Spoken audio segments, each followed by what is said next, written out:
నమస్తే, welcome to our channel.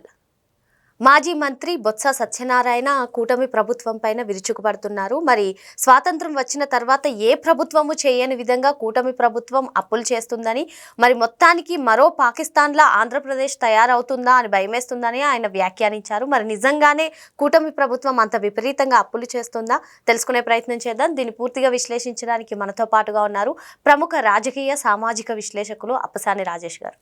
Sir నమస్తే. Sir, స్వాతంత్రం వచ్చిన తర్వాత ఏ ప్రభుత్వం కూడా చేయని విధంగా కూటమి ప్రభుత్వం చాలా అప్పులు చేస్తుంది. సో ఆర్థికంగా చితికిపోయినటువంటి పాకిస్తాన్లో ఆంధ్రప్రదేశ్ తయారవుతుందమ్మో అని భయమేస్తుంది. 1,59,000 కోట్లు ఇప్పటి వరకు 11 నెలల్లోనే అప్పులు చేశారు. అసలు ఇవన్నీ కూడా ఏం చేశారు, చెప్పాల్సిన బాధ్యత ప్రభుత్వంపై ఉంది అంటూ మాజీ మంత్రి అయినటువంటి బొత్స సత్యనారాయణ గారు వ్యాఖ్యానిస్తున్నారు. మరి నిజంగా ఆంధ్రప్రదేశ్ ఆర్థికంగా అట్టుడుకుపోనుందా? అసలు ఏం జరుగుతుంది? మరోపక్క కూటమి ప్రభుత్వం అధికారంలోకి వచ్చిన తర్వాత మేము పెట్టుబడులు పరిశ్రమలు తీసుకొస్తున్నాం, అభివృద్ధి పదంలో ముందుకు వెళ్తున్నామని వాళ్ళు చెప్తున్నారు. ఏం జరుగుతుంది సార్ అసలు?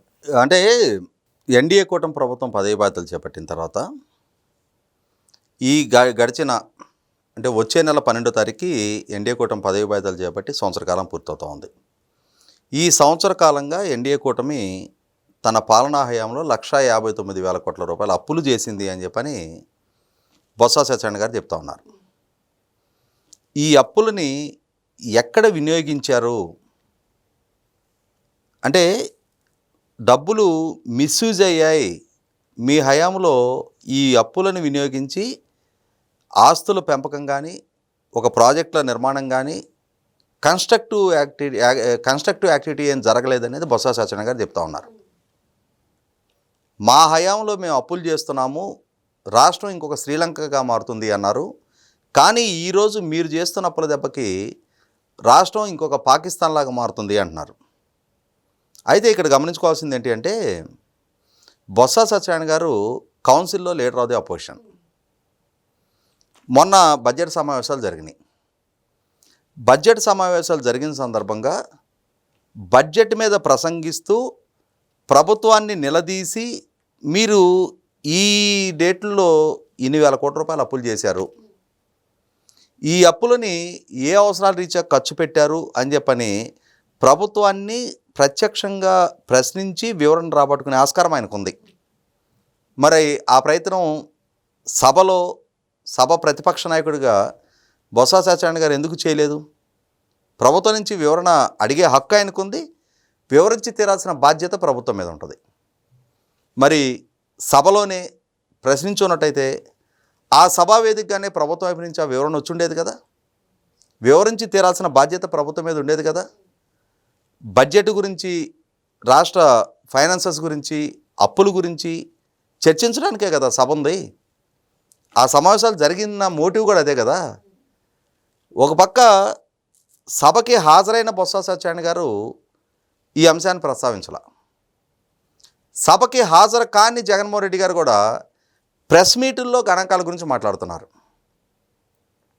మొట్టమొదట వాళ్ళు ఈ రాష్ట్రాన్ని పరిపాలించి ప్రస్తుతం ప్రజల చేత ఎన్నికల్లో తిరస్కారానికి గురైన ప్రతిపక్ష పార్టీకి సంబంధించిన ప్రజాప్రతినిధులు అనేది గుర్తుంచుకోవాలి. మీడియా సమావేశాల్లో మాట్లాడే అంశాలని అథెంటిక్గా సభలోనే ఎందుకు ప్రస్తావించరు? మొట్టమొదటి 1,59,000 కోట్లకు సంబంధించిన స్పెసిఫిక్ డీటెయిల్స్ ఆయన ముందు, ప్రజల ముందు పెట్టమనండి. ఇవాళ ఏది కాన్ఫిడెన్షియల్గా అట్టిపెట్టడం కుదరదు. రాష్ట్ర ప్రభుత్వం ఎవరి నుంచి ఏ రూపాయి అప్పు చేసినా అది పబ్లిక్ ఫోరంలోనే ఉంటుంది.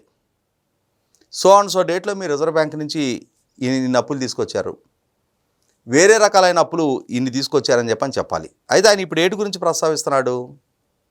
అమరావతి నిర్మాణం కోసం ఇచ్చిన ప్రపంచ బ్యాంక్ అప్పు, హడ్కో అప్పులు, ఇవన్నీ కలగలిపి 1,59,000 కోట్లు అంటున్నాడు. రాష్ట్ర ప్రభుత్వం రీసెంట్గా ఇచ్చిన వివరాల ప్రకారం ఈ సంవత్సర కాలంలో 81,000 కోట్ల రూపాయలు అప్పులు చేశారు. అయితే ఈ 81,000 కోట్ల రూపాయల అప్పులకు సంబంధించి కూడా ప్రభుత్వ పరంగా ఏదైనా మిస్యూజ్ జరిగితే 81,000 కోట్ల రూపాయలు రాష్ట్ర ప్రభుత్వం అప్పు చేసింది అని చెప్పని నిర్ధారణ చేసింది కంట్రోలర్ ఆడిటర్ జనరల్. వారి రిపోర్ట్లో మెన్షన్ చేశారు. ప్రభుత్వం తాను సంకల్పించుకున్నంతటి ఆదాయం రాలేదు, ఆదాయం తగ్గింది. అదే సందర్భంలో కొన్ని అప్పులు చేయాల్సి వచ్చింది.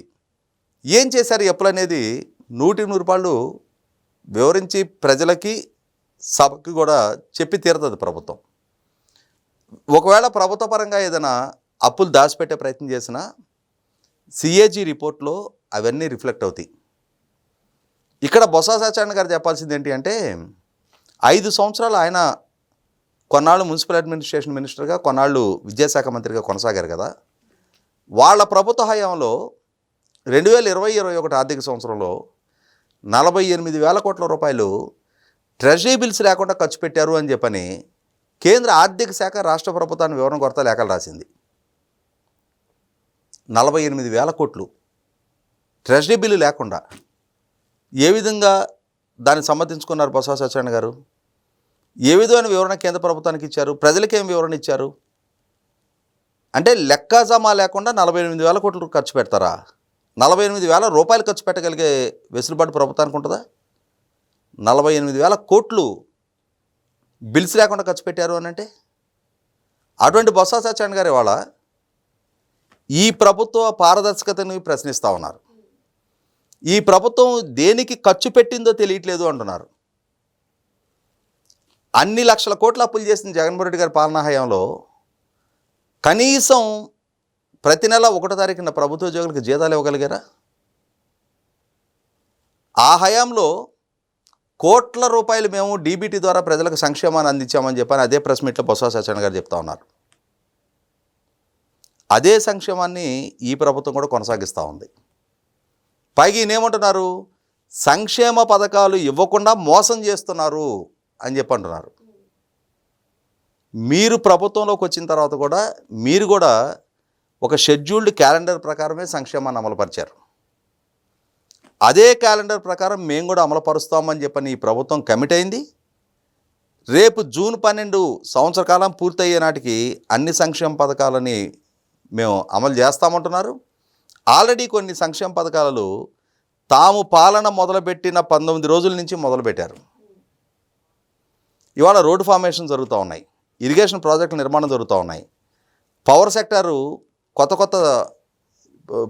పవర్ జనరేషన్ యూనిట్లు గ్రౌండింగ్ అవుతూ ఉన్నాయి, పారిశ్రామిక సంస్థలు గ్రౌండింగ్ అవుతూ ఉన్నాయి, ఉపాధి కల్పన దిశగా అడుగులు పడతా ఉన్నాయి. ప్రభుత్వం పదవి బాధ్యతలు చేపట్టిన 11 నెలల కాలంలో అభివృద్ధి పరంగా, సంక్షేమ పరంగా సమపాలనలో కొనసాగిస్తూ ప్రజలకి అనుకూలంగా ఎన్నికల ముందు తాము చేసిన వాగ్దానాలకు అనుగుణంగా పరిపాలన జరుగుతూ ఉంది. కానీ ఇవాళ సభలో విఫలం చెందిన వైసీపీ పార్టీ, సభలో ప్రాతినిధ్యం వహించాల్సిన వైసీపీ పార్టీ సభ నుంచి పారిపోయి ఇవాళ సభ బయట ప్రెస్ మీట్లకు పరిమితం అయ్యి జగన్మోహన్ రెడ్డి గారు చేసిన విమర్శలకు అనుగుణంగానే ఇవాళ కౌన్సిల్ ప్రతిపక్ష నాయకుడు బొత్స సత్యనారాయణ గారు కూడా విమర్శలకే పరిమితం అవుతూ ఉన్నారు. సార్, ఇక్కడ ఇంకొకటి సార్, మీరు చెప్పినట్టుగానే సభలో కానీ మండలిలో కానీ ప్రభుత్వాన్ని వివరణ కోరకుండా ఈ విధంగా ప్రెస్ మీట్ పెట్టి వాళ్ళు చెప్తున్నారంటే ఇవి అంటే అసత్య ప్రచారాలు చేస్తున్నారు అనుకోవచ్చా? ఇప్పుడు చూసుకున్నట్లయితే లిక్కర్ స్కామ్లో ఒక్కొక్కరు కూడా అరెస్ట్ అవుతున్నారు. సో ఈ టాపిక్ నుంచి డైవర్షన్ చేయడం కోసం ఇటువంటి వ్యాఖ్యలు చేస్తున్నారంటారా? ఇక్కడ ఒకటి వాస్తవం ఏంటి అంటే జగన్మోహన్ రెడ్డి గారు అడ్మినిస్ట్రేషన్ మినిస్టర్గా ఉన్న రోజున రాష్ట్రానికి రాజధాని లేని దుస్థితిని పట్టించిన గనుడైన ఆయన విద్యాశాఖ మంత్రిగా పదవి బాధ్యతలు చేపట్టిన మొట్టమొదటి అకాడమిక్ ఇయర్లో 2 లక్షల మంది విద్యార్థులు 10th క్లాస్ ఫెయిల్ అయ్యారు. Never in the history of AP. రాష్ట్ర చరిత్రలో ఏ అకాడమిక్ ఇయర్లో కూడా ఒకేసారి అంతమంది ఫెయిల్ అయిన నేపథ్యం లేదు. పైగా ఆ ఫెయిల్ అయిన దృష్ట్యా మనోవేదంతో 17 మంది పిల్లలు ఆత్మహత్యలు చేసుకున్నారు.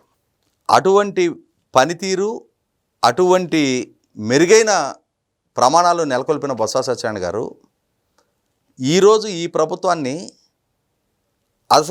అసత్య ప్రచారాలతోటి ప్రభుత్వ ప్రతిష్టను దిగజార్చాలని చూస్తూ ఉన్నారు.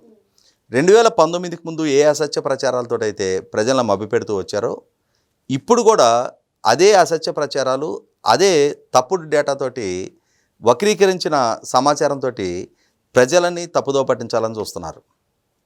వీళ్ళ వ్యవహార శైలి పట్ల ప్రజలకు ఒక స్పష్టత ఉంది కాబట్టే 2019లో వీళ్ళ మాటలు నమ్మిన ప్రజలు 2024లో వీళ్ళని ఎవరిని పరిగణలోకి తీసుకోవాలా. జగన్మోహన్ రెడ్డి గారు మొత్తం క్యాబినెట్లో జగన్మోహన్ రెడ్డి గారు, పెద్దిరెడ్డి రామచంద్రారెడ్డి గారు తప్పిస్తే మిగిలిన అందరికందరూ కూడా ఓడిపోవడం జరిగింది. ప్రజలలో ఇంతటి వ్యతిరేకత మూటగట్టుకునే పాలన తాము అందించామనే అంశాన్ని విస్మరించి ఈనాటికి తమ పాలన, తమ ప్రభుత్వం, తమ పనితీరు అద్భుతం, అమోఘం, బ్రహ్మాండం, బజిగోవిందం అని చెప్పని తమను తాము కీర్తించుకుంటూ నేడు ఈ ప్రభుత్వాన్ని మాత్రం నిత్యం ఒక విఫల ప్రయోగంగా చిత్రీకరించే ప్రయత్నం చేస్తున్నారు. వీటినన్నింటినీ ప్రజలైతే గమనిస్తున్నారనేది వాస్తవం. మరి బొత్స సత్యనారాయణ కాదు, ఎవరైనా సరే అసత్య ప్రచారాలు చేసినా ప్రజలు నమ్మే పరిస్థితిలో లేదని చెప్పి సార్ చెప్తున్నారు. Thank you sir.